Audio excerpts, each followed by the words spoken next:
យ៉ាងសួងសុកកងអរុនណោតៃនាំចំនួននាំចំណៃនាំលៀបនាំជ័យចូលកេហដ្ឋានបានសេរីសួស្តីជ័យមង្គលប្រកាសមែនងបានអ្វីជាបន្ទាល់អូ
សូមអរគុណលោកអ្នកភ្លេងលោកអ្នកចម្រៀងពេលវេលាដែលមេត្តាបិតា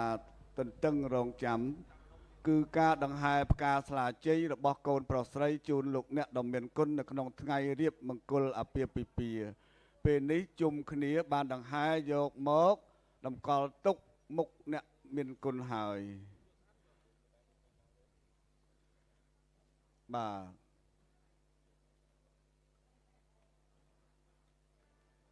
កូនលើកដៃប្រណម្យត្រឹមដើមទ្រូង